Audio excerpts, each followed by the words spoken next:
हमने कल देखा था जो हमारी की होती है वो क्या होती है लाइगैंड, और जो लॉक होता है वो क्या होता है हमारा रिसेप्टर।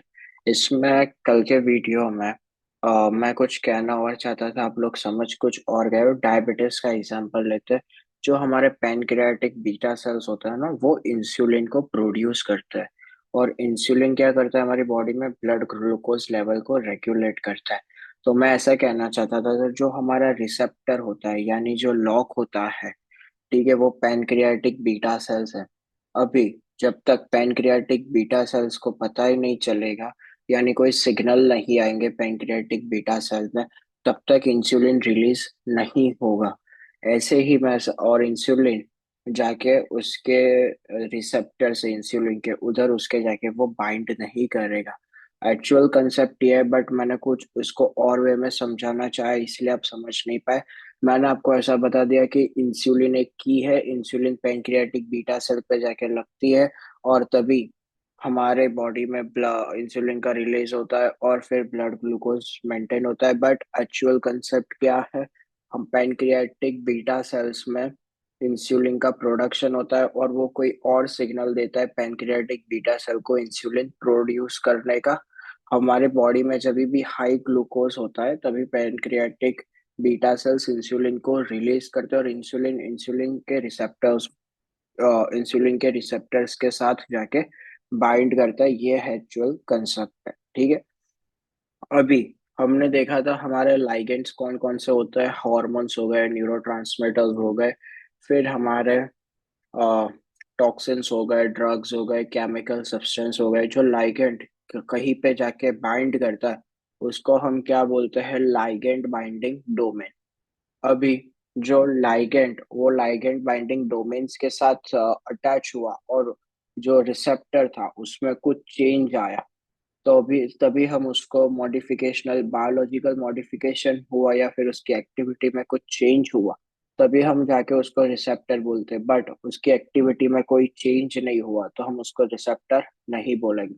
फिर हमने रिसेप्टर्स को दो वे में डिवाइड किया था, जिसका मॉलिक्यूलर वेट ज्यादा है, जैसे हमारे पेप्टाइड बॉन्ड्स हो गए, पेप्टाइड बॉन्ड्स हो गए, और या तो फिर जिसका हाई पोलर है, जैसे हमारे हो गए कौन से मॉलिक्यूल्स, कैटाकोलामाइंस, वो हाईली पोलर है तो उनके रिसेप्टर कहाँ पे प्रेजेंट होंगे, ऑन सरफेस पे रिसेप्टर्स प्रेजेंट होंगे। वैसे कितने टाइप के रिसेप्टर्स होते हैं, वो तीन टाइप के ऑन सरफेस रिसेप्टर्स होते हैं। कौन से?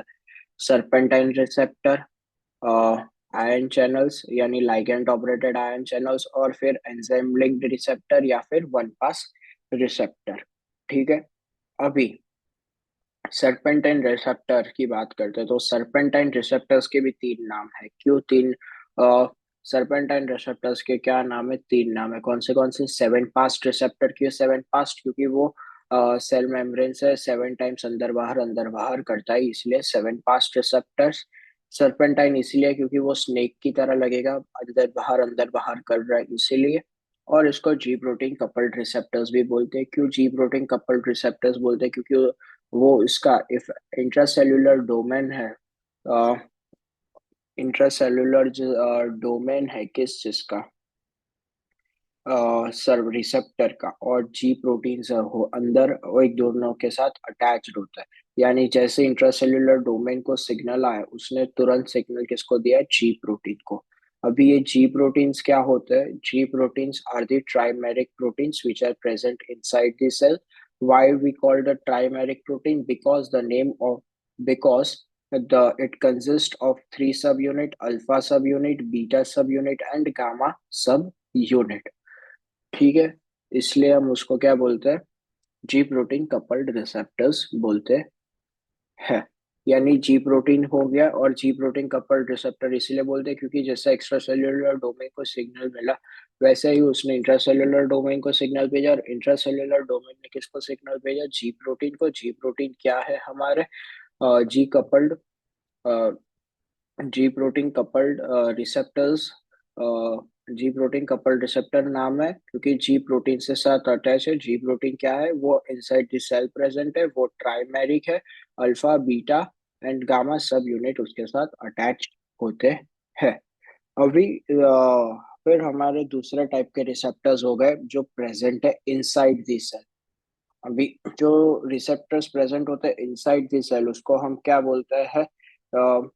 receptor present inside the cell either in cytosol or in nucleus. Why they are present inside the cell or nucleus? Why they are not present?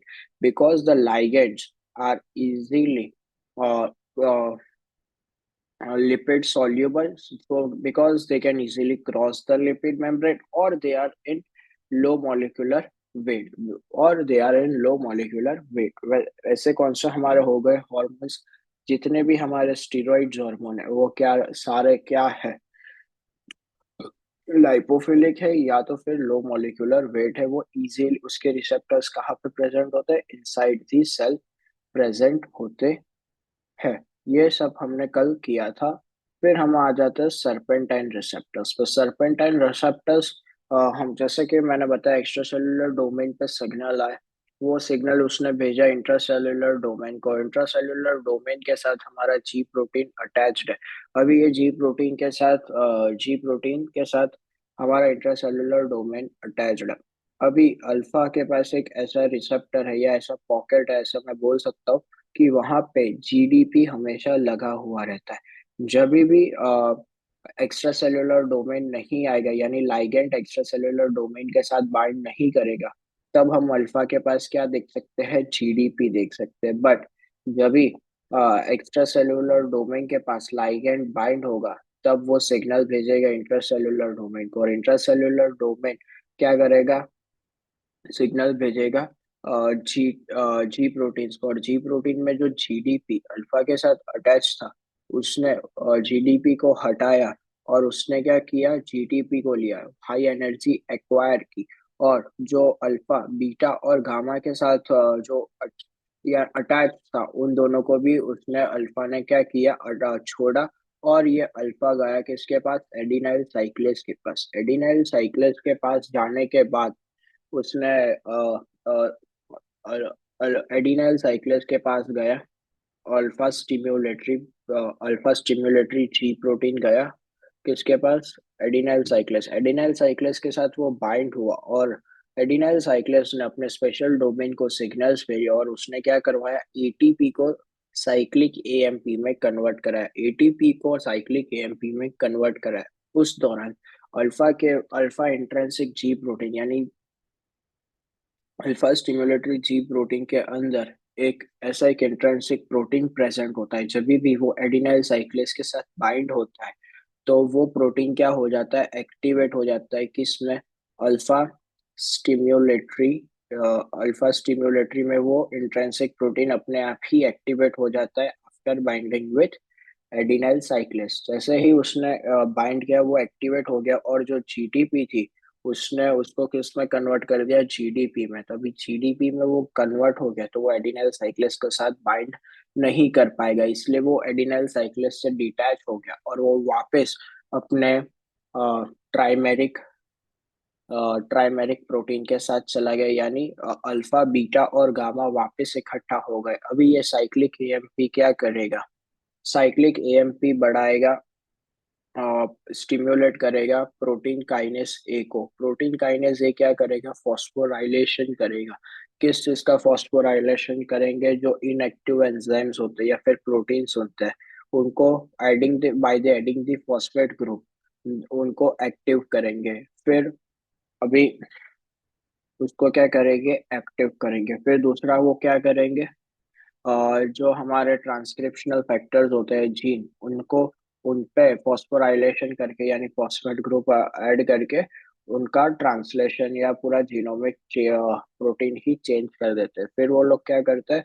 Phosphorylation करते हैं किस चीज का? आयन चैनल्स का। तो वो और उसका एग्जांपल क्या है? हमारी कैल्शियम गेटेड आयन चैनल। सो हमारा क्या होगा? कैल्शियम का यानी इन्फ्लक्स हो जाएगा, यानी हायर कंसंट्रेशन से लोअर कंसंट्रेशन में आएगा, यानी अंदर से बाहर से अंदर आएगा कैल्शियम।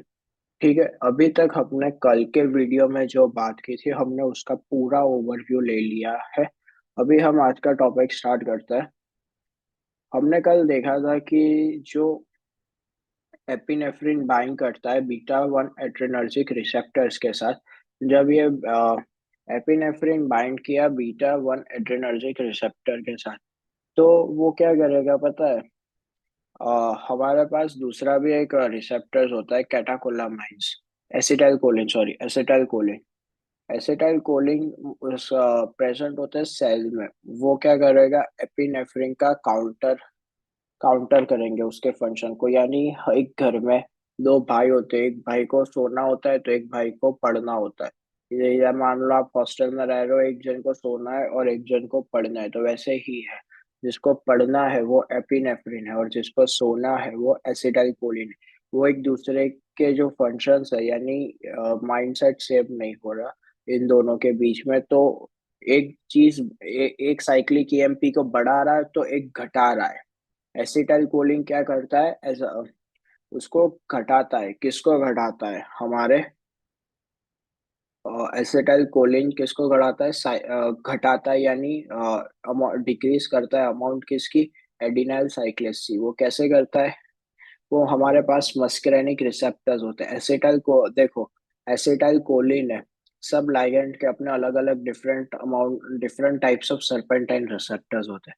सपोजिंग एपिनेफ्रिन का क्या है? बीटा वन एड्रेनर्जिक रिसेप्टर, ठीक है। तो इसका एक्स्ट्रा सेल्यूलर डोमेन और ligand binding, extra cellular domain different होगा, और जो मस्करेनिक रिसेप्टर है उसका डोमेन डिफरेंट होगा।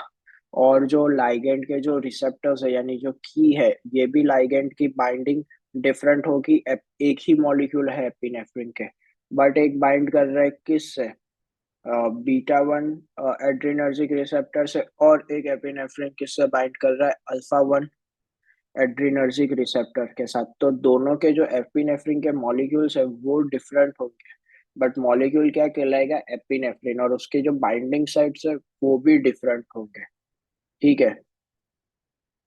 तो अभी जो बीटा वन एड्रेनर्जिक रिसेप्टर्स है, ये हमने मायोकार्डियल सेल पे एग्जांपल हमने देखा था। तो उसकी काउंटर एक्शन कौन करेगा इसको? घटाएगा कौन? साइक्लिक एएमपी को। तो साइक्लिक एएमपी को घटाने का काम करता है एसिटाइल कोलिन। कैसे करता है? वो क्या करेगा? जी प्रोटीन, वो भी एक क्या है? जी प्रोटीन कपल्ड रिसेप्टर्स है। यहाँ पे अल्फा स्टिम्युलेटरी थे, यानी जी प्रोटीन स्टिम्युलेटरी प्रोटीन्स यहाँ पे अटैच थे। तो वहां पे मस्कुलरिक रिसेप्टर्स में क्या होंगे? जी इनहिबिटरी कपल्ड, जी इनहिबिटरी प्रोटीन्स कपल्ड होंगे। वो रिसेप्टर्स के साथ कौन से प्रोटीन्स कपल्ड होंगे? जी इनहिबिटरी कपल्ड प्रोटीन्स होंगे। ये दो रिसेप्टर्स क्या है? डिफरेंट है। उनकी बाइंडिंग की साइट क्या है? डिफरेंट है। लाइगेंड्स क्या है? डिफरेंट है। और ये क्या करेगा? जी इसके फंक्शन सारे सेम है, यानी एसिटाइल कोलिन आया, बाइंड किया एक्स्ट्रा सेल्यूलर डोमेन से, उसने भेजा सिग्नल किसको? Intracellular domain. इंट्रासेल्यूलर डोमेन ने किसको भेजा सिग्नल? उसने भेजा जी इनहिबिटरी, जी अल्फा जी इनहिबिटरी प्रोटीन को सिग्नल भेजा। और अल्फा जी इनहिबिटरी ने क्या किया पता है? अल्फा जी इनहिबिटरी ने उसको छोड़ा। किसको छोड़ा? अल्फा जी इनहिबिटरी ने जीडीपी को छोड़ा, जीटीपी को एक्वायर किया। अल्फा अल्फा जीटीपी ने क्या? अल्फा जी इनहिबिटरी ने क्या किया? जीटीपी को छोड़ा, जीटीपी को एक्वायर किया, और उसने क्या किया? बीटा और गामा दोनों को छोड़ा। बीटा इनहिबिटरी को छोड़ा और गामा इनहिबिटरी को भी उसने छोड़ दिया। फिर उसने क्या किया? फिर उसने क्या किया? जो एडिनाइल साइक्लेस का जो स्पेशल पॉकेट है, जहाँ पे अल्फा स्टिम्युलेटरी बाइंड होता है, वो वाला नहीं, उसकी दूसरी साइड पे उसके पास एक रिसेप्टर है, या फिर उसके पास एक रिसेप्टर है, या तो फिर उसके पास अ, ऐसा पॉकेट है या ऐसा कुछ मान लो, वहां पे जाके अल्फा इनहिबिटरी बाइंड किया। तो अल्फा इनहिबिटरी बाइंड किया किसके साथ? एडिनाइल साइक्लेस के साथ उसने बाइंड किया। तो अभी एडिनाइल साइक्लेस के साथ अल्फा इनहिबिटरी बाइंड हुआ, तो अभी क्या होगा? अभी अल्फा इनहिबिटरी के साथ एडिनाइल साइक्लेस बाइंड हुआ, तो क्या होगा? एडिनाइल साइक्लेस की जो एक्टिविटी है, जो एटीपी को साइक्लिक एएमपी में कन्वर्ट करता है, वो नहीं होगा। तो साइक्लिक एएमपी की जो अमाउंट है सेल में, वो क्या हो गई? डिक्रीज हो गई। ठीक है, और वो डिक्रीज हो गई, फिर क्या होगा? प्रोटीन काइनेस के फंक्शंस एक्टिवेट नहीं होंगे, प्रोटीन काइनेस के फंक्शंस एक्टिवेट नहीं हुए तो फॉस्फोराइलेशन नहीं होगा। अभी यहाँ पे क्या होता है कि जो हमारा बीटा और गामा इनहिबिटरी है ना, वो हमारे पोटेशियम आयन चैनल्स के साथ जाके बाइंड कर जाता है। तो पोटेशियम आयन चैनल्स के साथ वो जाके बाइंड कर लेता है, तो क्या हो जाता है? पोटेशियम का इफ्लक्स, यानी जो अल्फा इनहिबिटरी उधर जाके बाइंड हो गया किसके साथ? एडिनल साइक्लेस के साथ। जो हमारा जो हमारा गामा और बीटा इनहिबिटरी था वो किसके साथ जाके बाइंड हो गया? पोटेशियम आयन चैनल्स के साथ। अभी ये पोटेशियम आयन चैनल्स के साथ जाके बाइंड कर दिया तो हमारे सेल के अंदर पोटेशियम बहुत है और बाहर बहुत ही कम है, तो वो क्या होगा? इफ्लक्स ऑफ पोटेशियम स्टार्ट हो जाएगा, यानी the potassium will move from higher concentration to its lower concentration. ठीक है। अभी ये एसिटाइल कोलिन और एपिनेफ्रिन एक दूसरे का बैलेंस बढ़ाते हैं, यानी बैलेंस करते हैं। हमारे लाइफ में एक चीज बहुत ज्यादा बढ़ गई या एक चीज बहुत कम हो गई तो दिक्कत करती है ना, तो इसलिए लाइफ में भी बैलेंस होना जरूरी है। और हमारे जो सेल के अंदर जो सारे मैकेनिज्म हो रहे हैं, मेटाबॉलिज्म हो रहे हैं, उसमें भी बैलेंस का बहुत इंपॉर्टेंट रोल है। अभी एक जड़ बढ़ा रहा है तो एक घटा रहा है, बट ये दोनों एक साथ नहीं होते या फिर साइमल्टेनियसली नहीं होते। ये जस्ट एग्जांपल के थ्रू मैंने आपको बताया कि ये भी मस्कुलिनिक रिसेप्टर भी एक टाइप है किस चीज का? हमारे सरपेंटाइन रिसेप्टर का। फिर हमारी जो बॉडी में एक्स्ट्रा सेल्यूलर डोमेन था, ये सारी मैकेनिज्म है एसिटाइल कोलिन की, आप यहाँ पे पढ़ सकते हो। अभी जो हमारा एसिटाइल कोलिन वाला जो पोर्शन है, जब भी हम एसिटाइल कोलिन और वो उसके एक दूसरे से देखो, acetylcholine and epinephrine they are both counter at the first messenger. First messenger किसको बोलते हैं? जिसने पहला सिग्नल भेजा। Receptors beta one adrenergic and muscarinic receptor, वो भी एक दूसरे को क्या कर रहे हैं? अपोज कर रहे हैं। जी स्टिमुलेटरी प्रोटीन काउंटरिंग जी इनहिबिटरी, यानी ये सारे एक दूसरे को अपोज कर रहे हैं, यानी दोनों एक साथ एक चीज को सपोर्ट नहीं कर रहे। एक बोल रहा है मैं ये करूंगा तो दूसरा ये बोलूंगा, तो वो कॉन्फ्लिक्ट्स क्रिएट कैसे हो जाती है घर में? वैसे ही ये एक दूसरे को अपोज कर रहा है। ठीक है। G inhibitory protein level not always in our body, the cyclic AMP should be increase. हमारी बॉडी में कभी भी जैसे साइक्लिक एएमपी इंक्रीज नहीं होता। क्यों नहीं होता? ये सारी मैकेनिज्म होती है। फिर दूसरी एक मैकेनिज्म अभी हम डिस्कस करेंगे। देखो, हमारी बॉडी में एक एंजाइम है, फॉस्फोडाइएस्ट्रेस करके एंजाइम है हमारी बॉडी में। जब भी हमारी बॉडी में साइक्लिक ईएमपी का लेवल बढ़ता है, यानी मेटाबॉलिक एक्टिविटी बढ़ जाती है, तो हमारी बॉडी में फॉस्फोडाइएस्ट्रेस एंजाइम आता है। फॉस्फोडाइएस्ट्रेस एंजाइम क्या करता है पता है? साइक्लिक ईएमपी को एएमपी में कन्वर्ट करता है, यानी अल्फा स्टिम्युलेटरी प्रोटीन ने एडिनल साइक्लेस को स्टिम्युलेट किया। एडिनल साइक्लेस ने क्या किया? एटीपी को साइक्लिक ईएमपी में कन्वर्ट किया। बट अभी साइक्लिक ईएमपी का लेवल बहुत ही ज्यादा है हमारी बॉडी में, बहुत यानी बहुत ज्यादा है। तो क्या होगा? साइक्लिक ईएमपी का लेवल ज्यादा नहीं, बहुत ज्यादा है, तो हमारे बॉडी में फॉस्फोडाइएस्ट्रेस करके एक एंजाइम आता है। वो एंजाइम क्या करता है पता है?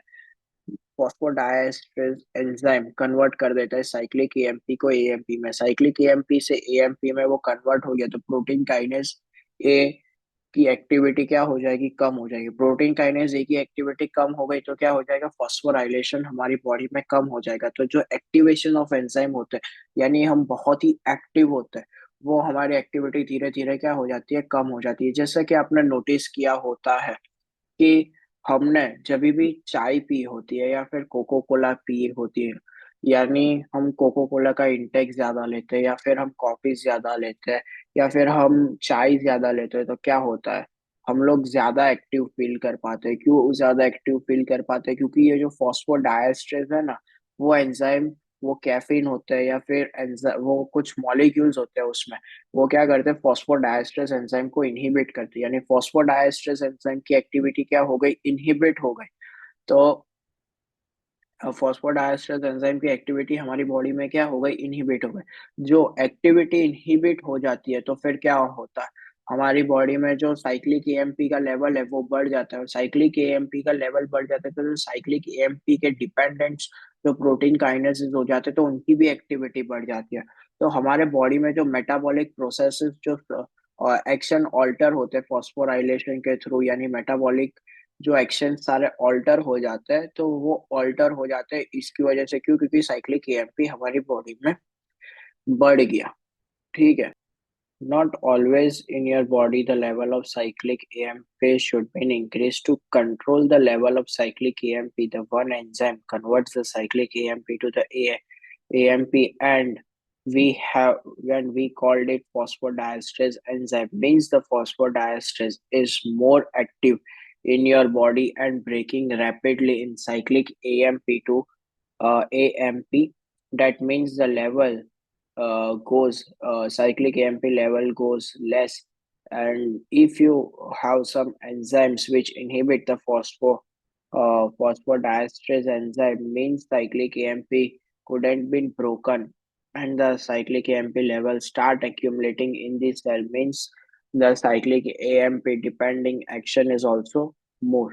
यानी जब भी हमारी बॉडी में जो फॉस्फोडाइएस्टरेज एंजाइम होते हैं, आज मेरी बॉडी में अभी मैं बोल रहा हूँ तो मेरे पास फॉस्फो जो डाइएस्टरेज एंजाइम है वो कंटिन्यूअसली क्या करेंगे, साइक्लिक एएमपी को एएमपी में कन्वर्ट करेंगे, क्योंकि हर बार मेरे को कैल्शियम आयन फॉस्फोराइलेशन के थ्रू कैल्शियम अंदर लेने की जरूरत नहीं है सेल में।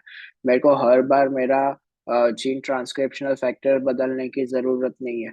मेरे को हर बार मेरे प्रोटीन्स जो इनएक्टिव फॉर्म में उसको एक्टिव फॉर्म में कन्वर्ट करने की जरूरत नहीं है।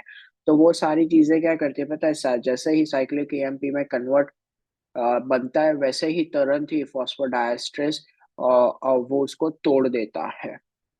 किसको तोड़ देता है? साइक्लिक एएमपी को एएमपी में। बट जब वो एंजाइम फॉस्फोडाइएस्टरेज हमारी बॉडी में एक्टिव नहीं होगा, या तो फिर कुछ आपको जेनेटिकल डिजीज हो गया, ऐसा कुछ हो गया, तो वो एंजाइम नहीं है, तो कुछ भी हो गया तो वो जो साइक्लिक ईएमपी हमारी बॉडी में क्या होगा, बढ़ना शुरू होगा। तो जो बढ़ने के बाद जो सारे प्रोसेसेस हो गए, फॉस्फोराइलेशन हो गए, प्रोटीन काइनेज का एक्टिवेशन हो गया, या फिर एंजाइम का एक्टिवेशन होगा, ये सारी चीजें क्या बढ़ जाएगी, आप में बढ़ जाएगी। तो आप क्या always all the time feel करोगे पता है, आप लिटिल बिट एनर्जेटिक फील करोगे यूजुअल लोगों के से ज्यादा। इसलिए हम लोग इंस्टेंट एनर्जी के रूप में क्या यूज करते हैं पता है, टी हो गई, कैफीन हो गया, कॉफी हो गया, वो हमको थका दे।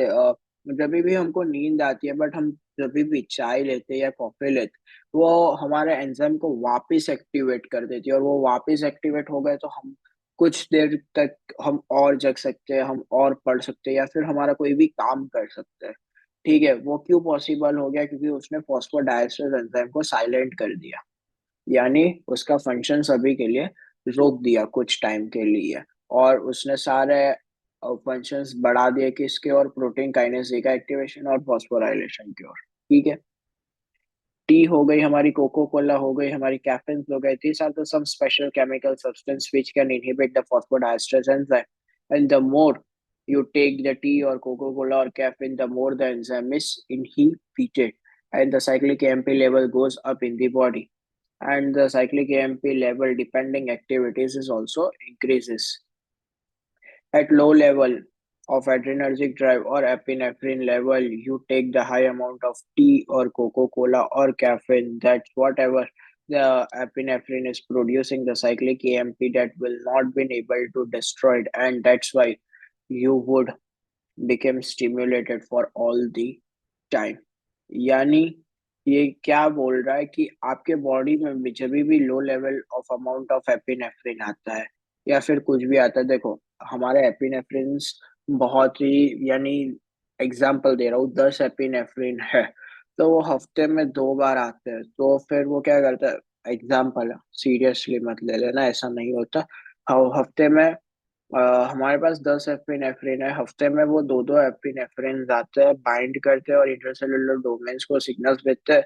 फिर वो सिग्नल्स कहाँ जाता है, एडिनल साइक्लेस साइक्लिक एटीपी को साइक्लिक एएमपी में कन्वर्ट करता है, और फिर उसका लेवल बढ़ जाता है साइक्लिक एएमपी। तो फिर वो फॉस्फोडाइएस्टर उसको कन्वर्ट नहीं करेगा एएमपी में। क्यों नहीं करेगा? क्योंकि वैसे भी 10 ही मॉलिक्यूल्स और वो भी हफ्ते में 2 बार आ रहे हैं, तो हमको कुछ तो एनर्जी या कुछ भी चाहिए।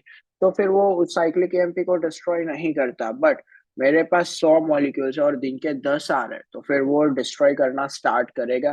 क्यों? क्योंकि मेरे को सारे मॉलिक्यूल्स की तो जरूरत नहीं है ना। मेरे को हर टाइम एनर्जेटिक फील होने की जरूरत नहीं है ना।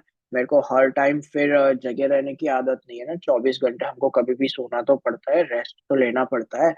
तो ऐसा होता है बेसिकली। ये जो पूरी लाइन है ना, at low level of adrenergic और epinephrine take the high amount of tea और कोको कोला और caffeine, they whatever the epinephrine is producing, the cyclic AMP will not been destroyed.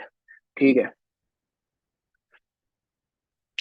A protein kinase stimulates an enzyme or a protein by adding the phosphate group into it, but the phosphate is not always detached. यानी जब भी हमारा protein kinase A होता है, जब भी हमारे पास protein kinase होता है, वो क्या करता है, कोई भी इनएक्टिव एंजाइम्स हो गए उसको एक्टिव फॉर्म में कन्वर्ट कर लेता है। तो क्या हम हमेशा वो एंजाइम एक्टिव ही रहेगा क्या आफ्टर एडिंग दी फॉस्फेट ग्रुप? नहीं रहता। क्यों नहीं रहता? क्योंकि वो फॉस्फेटेज करके क्या एंजाइम्स आता है या फिर एंजाइम्स आता है, उसको क्या करता है, डिटैच कर देता है।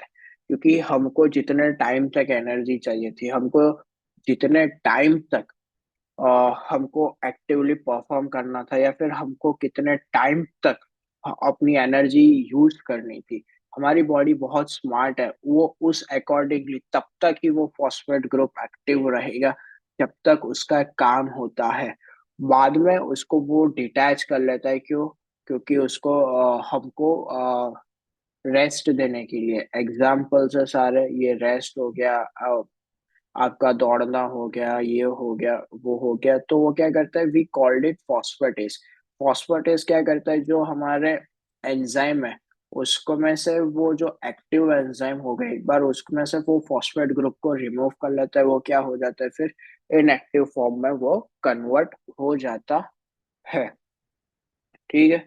A protein kinase stimulates the enzyme or a protein by adding the phosphate group into in it. But all the phosphate is detached to with the protein and enzymes or enzymes. One enzyme comes and break the phosphate group from that enzymes, and we called it phosphatases. And phosphatase decrease this activity of phosphorylation, and now the enzyme or the protein would become without the phosphate group. It's again. And now again the enzyme or protein would become without the phosphate group. इसका examples हम देखते हैं, pertussis disease है या तो फिर एक cholera disease है। तो वो उसमें क्या होता है, पर्ट्यूसिस डिजीजेस में बेसिकली पर्ट्यूसिस डिजीज एक टॉक्सिन रिलीज करता है। वो टॉक्सिन क्या करता है, जो हमारा जी प्रोटीन इनहिबिटरी है उसके साथ जाके वो बाइंड कर जाता है। पर्ट्यूसिस में क्या होता है, बेसिकली पर्ट्यूसिस एक रिलीज करता है टॉक्सिन। वो टॉक्सिन्स कहाँ जाके बाइंड हो जाता है, हमारे जी इनहिबिटरी प्रोटीन्स के साथ जाके वो बाइंड हो गया। तो वो जी इनहिबिटरी प्रोटीन्स में कौन कौन इंक्लूडेड होते हैं, हमारे अल्फा इनहिबिटरी, गामा इनहिबिटरी और बीटा इनहिबिटरी। उसने सबको पकड़ के रख लिया टॉक्सिन ने। तो अभी वो यहाँ से डिटैच होना पॉसिबल नहीं है। तो ये डिटैच ही नहीं होंगे तो वो एडिनाइल साइक्लेज में अल्फा इनहिबिटरी जाके अपनी एक्टिविटी नहीं शो करेगा। एक्टिविटी शो नहीं करेगा तो क्या होगा, जो साइक्लिक एएमपी का लेवल है हमारे बॉडी में वो इंक्रीज हो जाता है। तो साइक्लिक एएमपी का लेवल हमारे बॉडी में क्या हो गया, इंक्रीज हो गया। फिर वो इंक्रीज हो गया, फिर वो क्या करेगा, फॉस्फोराइलेशन कर लेगा। प्रोटीन काइनेज ये क्या करेगा, सारे एंजाइम का फॉस्फोराइलेशन कराना शुरू करेगा। क्यों? ये क्योंकि ये एसिटाइल कोलिन के जो जी इनहिबिटरी प्रोटीन्स है उसने पर्ट्यूसिस ने उसके साथ बाइंड कर लिया। वो डिटैच हो उसके साथ जगह स्टक हो गया। अभी वो उसमें से बाहर निकलना इम्पॉसिबल है। तो इसलिए उसकी एक्टिविटी इनहिबिटेड नहीं हो पाती। एपिनेफ्रिन एक बार बाइंड हो गया तो जो सारे फंक्शंस है वो as it is the function run करेंगे। The switches is off means off for the lifetime. बल्कि कोलेरा में क्या होता है पता है, कि कोलेरा में जो इंट्रिंसिक प्रोटीन्स होता है अल्फा स्टिमुलर, ये हमारा एडिनल साइक्लेज है। उसके साथ हमारा अल्फा स्टिम्युलेटरी जाके बाइंड हो गया। अल्फा स्टिम्युलेटरी उसके साथ जाके बाइंड हो गया, तो जो अल्फा स्टिम्युलेटरी के जो इंट्रिंसिक प्रोटीन थे वो कन्वर्ट करते थे किस में, जीटीपी को जीडीपी में, और फिर वो डिटैच हो जाता है। बट इधर उसके जो इंट्रिंसिक प्रोटीन ही होता है अल्फा स्टिम्युलेटरी के, वो इनहिबिट हो जाता है, यानी वो एडिनल साइक्लेस से डिटैच ही नहीं हो पाता। और डिटैच नहीं हो पाता तो more amount of cyclic EMP is produce, more amount they activate more they activate the protein kinase more. If they activate the protein kinase more, the phosphorylation is even more in your body. It produces a very unique type of toxins, and the toxin goes into the cell and it binds with alpha, beta, and gamma inhibitory, and it fuses them all together. And now they would become unable to detach it from each other, and so they are unable to produce the erections on adenyl cyclase, and they would become non-functional, and they would become off is off forever. It is a respiratory disease. Pertussis क्या है, वो एक respiratory disease है। यानी उसने क्या किया, basically जी protein के जो इनहिबिट जी प्रोटीन के जी इनहिबिटरी प्रोटीन्स के साथ वो जाके बाइंड कर लिया, किसने, अपने प्रोड्यूसिस के टॉक्सिन्स ने। और फिर कोलेरा में क्या हुआ, जो इंट्रिंसिक प्रोटीन थे अल्फा स्टिम्युलेटरी के, वो इनहिबिट हो गए, वो हमेशा लाइफ टाइम के लिए एडिनाइल साइक्लेस के साथ अटैच हो गया। अभी हमारे पास different types of serpentine receptors होते हैं, उसमें से हम आज एक डिस्कस करने वाले अल्फा वन एड्रेनर्जिक रिसेप्टर को हम यहाँ पे डिस्कस करने वाले हैं। ये रिसेप्टर्स यूजुअली प्रेजेंट होते हैं कहाँ पे, स्मूथ सेल पे। और हमने यहाँ पे एग्जांपल क्या लिया है, स्मूथ सेल का हमने यहाँ पे एग्जांपल लिया एपिनेफ्रिन है। और वहां पे भी एपिनेफ्रिन था, कहाँ पे, बीटा वन में भी एपिनेफ्रिन था, अल्फा वन में भी एपिनेफ्रिन था। बट यहाँ पे लाइगेंड दोनों सेम है, बट जो उसका एक्स्ट्रा सेल्यूलर डोमेन है, यानी या तो फिर हम बोल सकते हैं लाइगेंड बाइंडिंग जो वहां पे डोमेन है, वो इधर पे क्या हो जाता है, डिफरेंट हो जाता है। यानी या वहां पे कुछ यू शेप का था, यहाँ पे कुछ ऐसा है। ठीक है, ये सर्पेंटाइन रिसेप्टर ही है, बट यहाँ पे कुछ ऐसा, यहाँ पे कुछ एपिनेफ्रिन आया और इसने बाइंड किया, और इसने किसको स्टिमुलेट किया, अल्फा वन एड्रेनर्जिक रिसेप्टर को स्टिमुलेट किया। अल्फा वन एड्रेनर्जिक रिसेप्टर ने क्या किया, उसने स्टिमुलेट किया जी क्यू प्रोटीन्स को, उसने स्टिमुलेट किया। कौन से प्रोटीन्स को उसने स्टिमुलेट किया, जी क्यू प्रोटीन्स को इसने स्टिमुलेट किया। और उसमें क्या हुआ कि अल्फा क्यू ने जीटीपी को जीडीपी को छोड़ा, जीटीपी को एक्वायर किया, और उसने क्या किया, बीटा और गामा दोनों के साथ अपने रिलेशंस तोड़े, और उसने नए रिलेशंस किसके साथ बनाए, फॉस्फोलाइपेस सी के साथ बनाए। यानी जीडीपी को इसने छोड़ दिया, जीटीपी को एक्वायर किया, बीटा और गामा के साथ भी अपने रिलेशंस छोड़ दिए। इसने क्या किया, फिर फॉस्फोलाइपेस सी के साथ अपने नए रिलेशंस बनाए अल्फा क्यू ने। अभी फॉस्फोलाइपेस सी क्या हो गया, एक्टिवेट हो गया हमारे बॉडी में।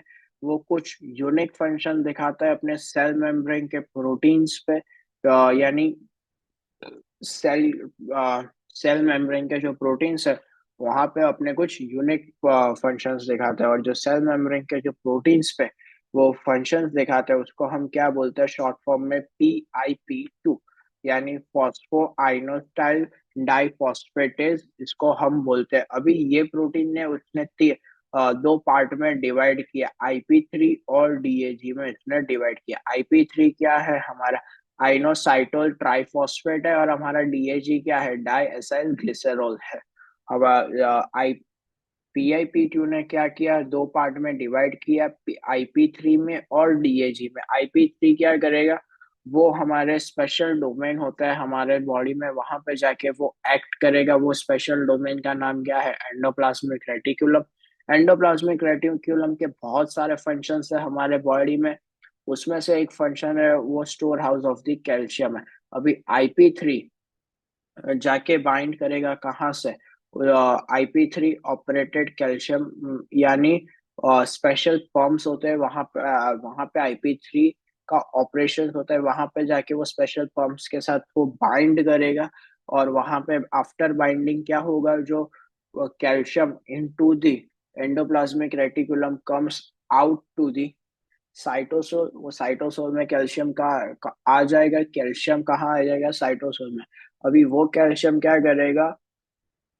हमारा कैन मॉड्यूलिन प्रोटीन को एक्टिवेट करेगा। वो क्या करेगा? हमारा कैन मॉड्यूलिन प्रोटीन्स को वो एक्टिवेट करेगा। वो कैन मॉड्यूलिन प्रोटीन को वो एक्टिवेट करेगा, तो ये हमारे बॉडी में, हमारे साइटोसोल में हाई कैल्शियम है, और कैन मॉड्यूलिन दोनों मिलके वो एक एंजाइम को एक्टिवेट करते हैं, प्रोटीन काइनेस को वो एक्टिवेट करते हैं। वो प्रोटीन काइनेस को हम क्या बोलते हैं? Cam kinases. वो हम उसको क्या बोलते हैं? Cam kinesis.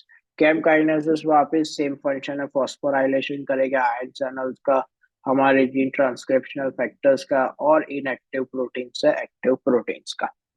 फिर वो क्या करता है? फिर हमारे पास आता है डायएसिल ग्लिसरॉल। डायएसिल ग्लिसरॉल क्या करता है? वो हमारे प्रोटीन काइनेस सी को एक्टिवेट करता है, और प्रोटीन काइनेस सी क्या करता है? यही सब फॉस्फोराइलेशंस का काम करते हैं। हम क्विक ओवरव्यू देख लेते हैं इसका। अल्फा वन एड्रेनर्जिक रिसेप्टर पे आया एपिनेफ्रिन। एपिनेफ्रिन ने एक्टिवेट किया इंट्रासेल्युलर डोमेन। इंट्रासेल्युलर डोमेन ने क्या, किस चीज को एक्टिवेट किया? अ, उसने एक्टिवेट किया हमारे जी प्रोटीन, जी क्यू प्रोटीन्स को एक्टिवेट किया। उसमें से अल्फा क्यू एक्टिवेट होके उसने कहाँ बाइंड किया? फॉस्फोलाइपेज सी के साथ उसने बाइंड किया। फॉस्फोलाइपेज सी अपना कुछ यूनिक फंक्शन दिखाता है सेल मेम्ब्रेन के प्रोटीन्स पे, और वो प्रोटीन्स का नाम क्या है? PIP2। PIP2 ब्रेक हुआ दो चीज में after the phospholipase C activation into two parts, IP3 and DAG. IP3 is an inositol triphosphate, DAG is diacylglycerol। IP3 ने वो एक्ट करते हैं एक स्पेशल टाइप ऑफ डोमेन में। वो डोमेन का नाम क्या है? Endoplasmic reticulum. एंडोप्लाज्मिक रेटिकुलम के बहुत सारे फंक्शंस है, उसमें से एक फंक्शन का नाम क्या है? कैल्शियम। कैल्शियम के अंदर वो एक्ट किया। फिर उसने क्या किया? जो क्या क्या उसका store house of the calcium. IP3 उसके स्पेशल पंप्स पे जाके एंडोप्लाज्मिक के रेटिकुलम पे प्रेजेंट होते हैं स्पेशल पंप्स, वहां पे गया, एक्ट किया, और IP3 बाहर आए into the cytosol from the endoplasmic reticulum after the more amount of concentration inside the cytosol of calcium and active and cytosol में कैल्शियम का अमाउंट बढ़ गया। वो उसने क्या चीज को एक्टिवेट किया है? काल मॉड्यूलिन। कैल्शियम का हाई अमाउंट और काल मॉड्यूलिन दोनों मिलके उसने क्या कौन सी चीज को एक्टिवेट किया? हमारे केम काइनेसिस। केम काइनेसिस क्या करता है? फॉस्फोराइलेशन करता है। किस चीज का? इनएक्टिव एंजाइम्स और प्रोटीन्स को एक्टिव में, हमारे जीन ट्रांसक्रिप्शनल फैक्टर्स में और आयन चैनल्स में। फिर हमारे पास आता है डायएसिल ग्लिसरॉल। डायएसिल ग्लिसरॉल क्या करता है? वो एक्टिवेट करता है प्रोटीन काइनेस सी को, और प्रोटीन काइनेस सी क्या करता है? वो एक्टिवेट करता है फॉस्फोराइलेशन। किस चीज की? तीन इनएक्टिव से एक्टिव फॉर्म ऑफ एंजाइम्स और प्रोटीन और जीन ट्रांसक्रिप्शनल फैक्टर, और फिर वो, और नहीं तो हमारे क्या, आयन चैनल्स। ठीक है। Here the ligand binds with the different types of serpentine receptor in its entirely different type of intracellular domain. Here the ligand is epinephrine and the receptor would be alpha-1 adrenergic receptor. When the epinephrine is bind with alpha-1 adrenergic receptor,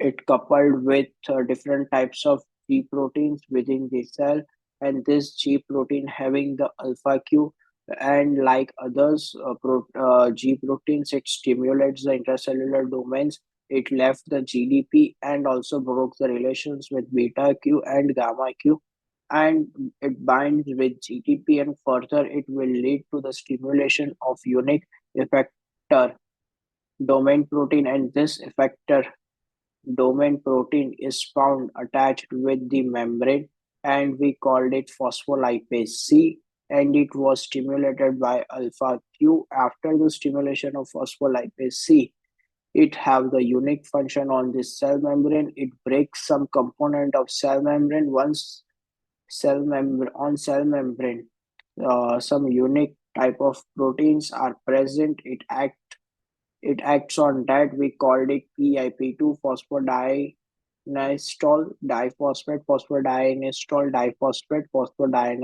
diphosphate, PIP2 का नाम है। वो broke करता है proteins को दो part में, IP3 inositol triphosphate और DAG diacylglycerol. IP3 goes and works with the special domains and the domain we called it endoplasmic reticulum. Endoplasmic reticulum have many functions.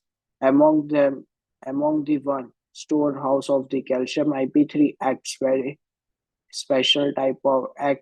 special type of pumps, and these pumps were present on the surface of endoplasmic reticulum, and these pumps were operated by IP3. After acting IP3 on pumps, it brings the intracellular calcium to the cytosol, and calcium would bind with calmodulin protein, and calmodulin complex stimulates the protein kinases.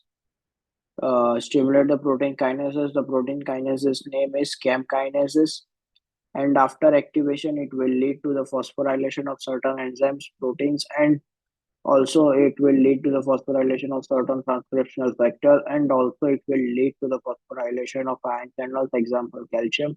Diacylglycerol stimulates the special type of protein kinases. We called it protein kinase C. And after activation, it will lead to the phosphorylation of certain enzymes or the protein. Also, it will lead to the phosphorylation of certain transcriptional factors, and also it will lead to the phosphorylation of certain ion channels.